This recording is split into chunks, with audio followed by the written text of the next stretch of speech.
Hello and welcome to the On-Premise IT Roundtable, brought to you by Gestalt IT. My name is Tom Hollingsworth and I'm a network analyst. And each episode of the On-Premise IT Roundtable, we bring the opinions and perspective of luminaries from the IT industry to talk about a variety of topics that are important to you. I'd like to take a moment to have our guests introduce themselves before we get to the premise for today's episode. I'm Manolisa. You may know me as May. My Twitter handle is @May149. And my blog is missmayswifi.com. And Jennifer Manella, or JJ, at JJX on Twitter and Security Uncorked blog. I'm Jonathan Davis, or JD, at Subnetwork on Twitter, and subnetwork.me is my blog. All right, thank you very much for joining us today. I appreciate it. Let's get to the premise of this episode. You probably work with somebody you don't really care for. Either they have a bad attitude, or they think they're a prima donna, or they just don't like people. And we seem to see a lot of those folks in IT. And I don't know why that is, but it seems like toxic people are completely unavoidable in IT. That's the premise for today's episode. And I actually want to start with JD because we had this conversation a little bit earlier. What is a toxic person? Well, I think you bring up a great point, and that is, in IT especially, it seems that we have a whole lot of people who are really rough around the edges emotionally, right? And that's probably why they're in IT. They have an easier time relating to people in the constraints of, of technical terms and communicating over email and things along those lines. They may not have the personal skills that we would hope that they would have if they're interacting with people on a day-to-day basis, face to face. So there's that aspect, and then there's also kind of that ability to judge and control one's intent and how that's conveyed, in a group of people, right? So there's the rough around the edges, and then there's the people who are intentionally contentious, all of the time, right? Yeah. There's really kind of two heads to that coin. You'll have people who accidentally step on toes regularly. And then you'll have people who are very intentional about it. So I feel like there's almost two categories of that toxic person in IT. But the outcome is generally the same. We don't want to work with these people, and we don't want to talk to them any more than we absolutely have to. And in some cases, it works to their benefit. Leave me alone and let me get my job done. And I don't care if I'm an abrasive person because I get results. And that's one of the things that we see a lot of, is that a lot of the most toxic people that we deal with on a regular basis also happen to be the best engineers and the best architects we've ever dealt with. Because IT has a way of selecting out weakness. If you can't hack it from a technical perspective, you can do something else. So by the time you get to a senior lead role, you've had to basically endure the crucible for months or years, mostly in years, to get where you are. And that kind of reinforcement of the behaviors that you use to cope or to do your job amplifies those characteristics. And I think ultimately that's one of the reasons why we see so much of this in IT, is because we need to get the job done. Doesn't matter what it takes, get it done. And so those people develop that mechanism because they don't have to interact with management or answer to business leaders in a lot of cases. That's management's role. My job is to accomplish the tasks that you give me. And if that means that I have to fight with the storage team, well, they're all a bunch of idiots. If that means that I have to fight with the networking team or the security team because they won't give me the resources that I need, well, you're all a bunch of morons because you won't help me out here. And JJ, you kind of cross a lot of lines here because you work in wireless and security and a lot of other places, but you're also a part of some industry organizations that have a lot of viewpoints into this as well. So how do you look at this problem of toxic people in IT? Well, you guys, I'm going to shift the language of that just a little bit for my own purposes, because you guys are talking about toxic people. And I think there's definitely, we could probably all agree that sometimes there's people who have habits that are not always positive or healthy. But at the end of the day, I don't see it as toxic people. I see, you talked about intent, you talked about interactions. What's implied there that we're not saying yet is it's the interaction and a relationship between that person and somebody else that's toxic. It's that engagement that's toxic, not necessarily the person. So let's expound on that a little bit, because it is true that, as I was talking to somebody about this earlier this year, that all relationships are combative by nature. No matter what you do, you're wanting something from somebody else. And how you accomplish that basically is compromise. We both don't get what we want completely. But you're saying that the relationship itself, the interaction, is the part that becomes toxic. Why is that? Why does it become toxic, or why do I feel it's the interaction, not the person? Why do you feel it's the interaction, not the person? Because it's the interaction, not the person. It's a tautology. It is the thing that I said it was. Because I say so. No, but if you start to peel the onion back, there's something that has happened. And maybe it wasn't, if you and I are having a moment, maybe it's not that you did that to me, but maybe I had a moment with somebody else or something else happened before, right? But it's still interpersonal. And so I think if we start to pull the onion apart a little bit, what we see is that it escalates, and sometimes it's a subconscious escalation, like we're not intentionally escalating with each other. Sometimes it's intentional.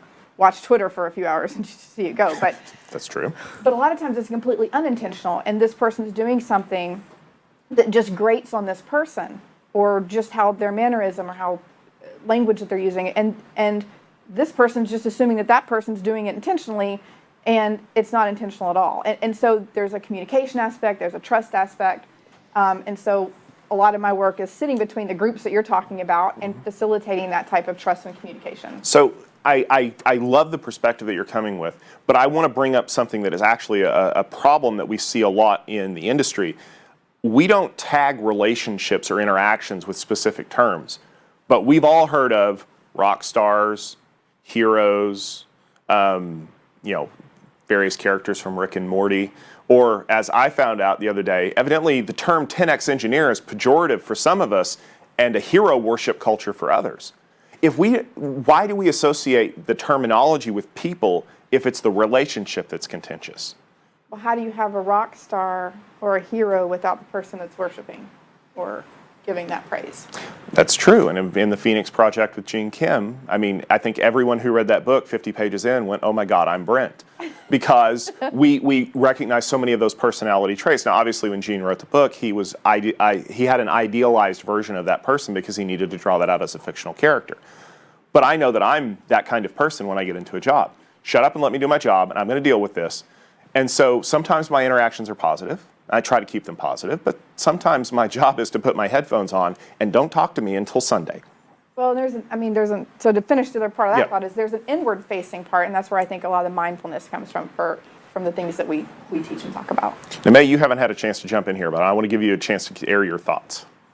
Well, just a question, and that's gonna lead you on the mindfulness aspect of relationships and personal culture.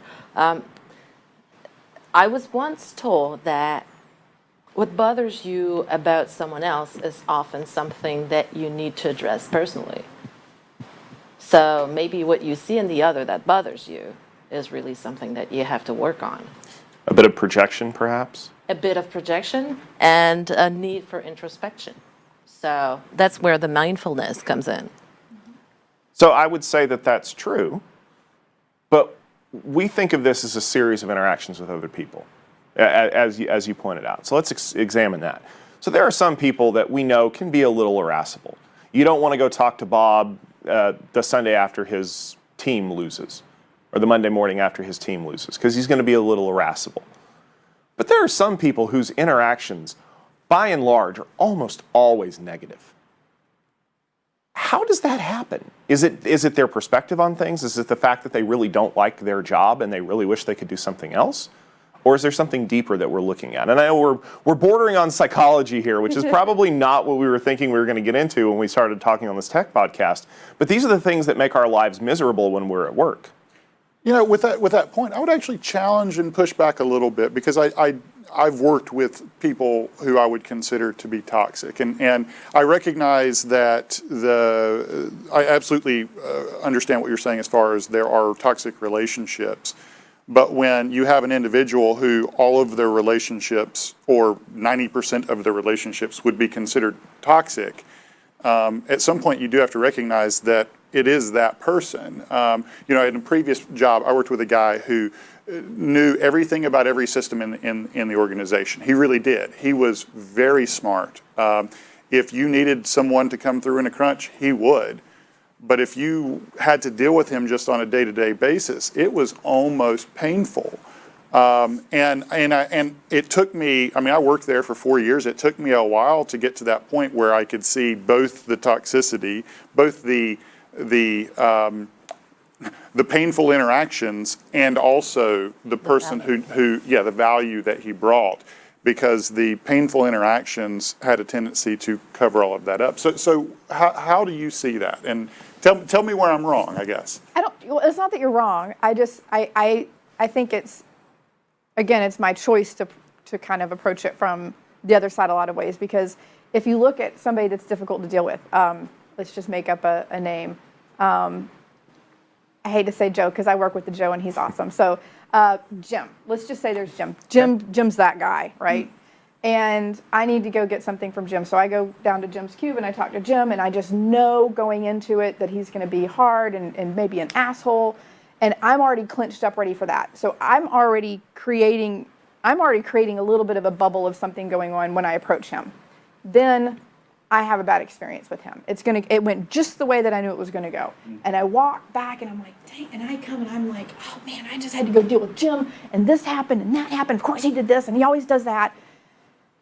And we just missed an opportunity, because what I could have done is, when Jim started with me, is I could have said, Jim, you're obviously upset right now and you don't want to deal with this.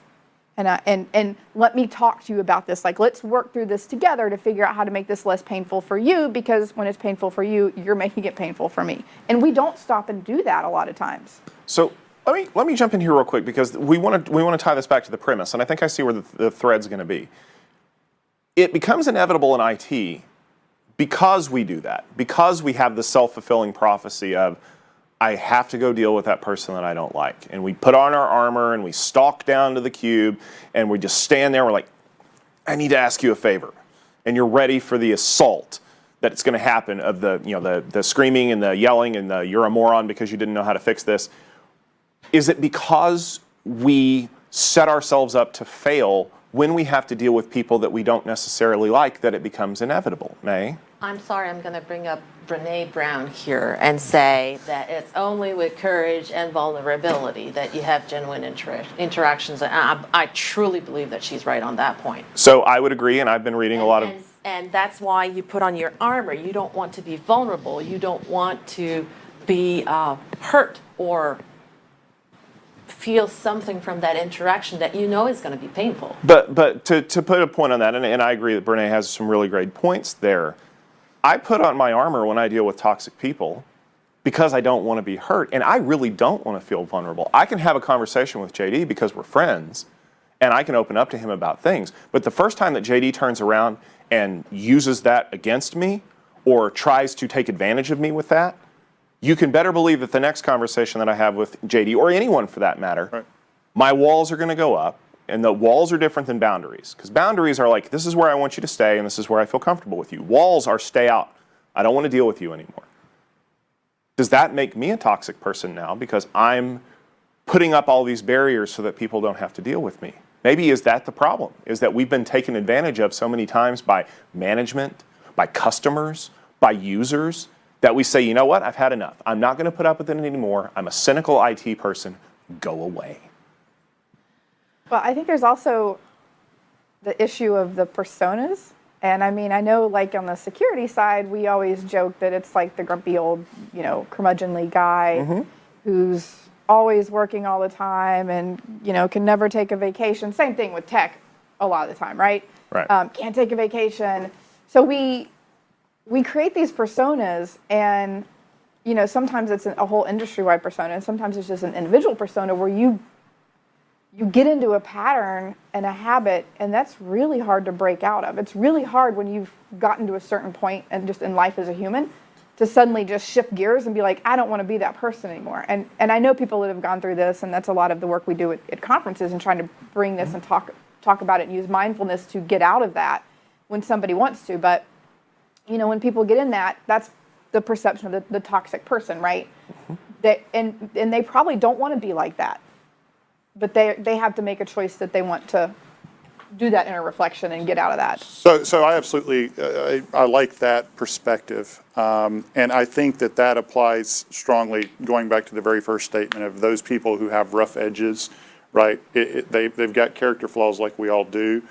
What about those that are being intentional, though? Because there are those people who are intentionally gruff, intentionally difficult to deal with, because that means you will leave them alone, you won't bother them, they won't be asked to do things they don't want to do. There are people who use that specifically as a tool, and again, it is an intentional act at that point, not just simply a character flaw. And I don't want to lump everybody together, but because I work a lot with people who are very closed off and have large walls, and I'm like that person that everybody tells things to and it doesn't go anywhere. And so having kind of pulled people out of this, if somebody's being like that, and a lot of times the people that are on Twitter or any social media and they're just attacking other people, they're not doing it because they want you to leave them alone. They're doing it because there's something going on with them that they feel damaged or hurt or scared or something, and that is a defense mechanism for them.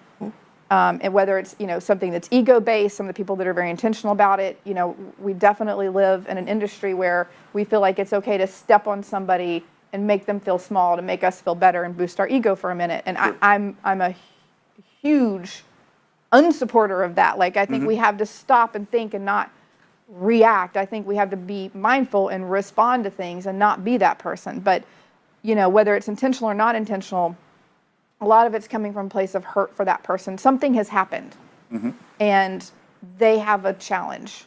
Right? Okay. But the one thing that, before you can start on the mindfulness aspect of things, you have to, and when it's intentional, it's harder, because if it's unintentional and you tell the person, they're gonna, or they feel left alone, they're gonna realize that there's a problem. And only when you realize that there's a problem will you start to work on that problem. Someone that has this intentional toxic attitude, how do you get that person out of it? She's obviously, or he is obviously not seeing the problem. It's not a problem, it's a tool for him or her. Yeah, I feel like sometimes you can't, and you have to wait until they're ready. There's been, I'm not going to mention any names at all here, but there's been a couple people in our industry that are coming up that are younger, and some of them are female, and people have come to me, and these people are kind of going off the rails a little bit, right? And they've come to me and they've said, hey, you're this calm person, and can you go mentor, Sally over here? And I'm looking and I'm like, no, that person's obviously not ready to have the kind of conversation that I would want to try to have. The only conversation I know how to have, I'm not a professional. Like, I'm just somebody else in the industry trying to help. And the limited little tools I have, right, this person's not ready for. So I don't know that you can always pull somebody out of it until they're ready. But you can not go into it expecting combat. Yeah.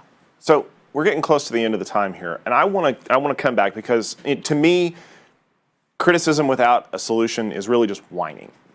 What's one thing that you think that we can do to help the toxic situation? What's one thing you can do to reach out to a person that may be labeled toxic or difficult to help them understand where they are and how to get better? May, I'm going to start with you. Just be honest with them. Look, you're being an ass today. Is there something wrong? Can I do something? And be honest and try to avoid judging, just like you don't want to be judged. I know it's hard and it's almost a pious wish, but if you could try for just 5 minutes to do that in your day, that might change someone's perspective. Fair enough. JJ? I think you have to find a way to build some level of trust.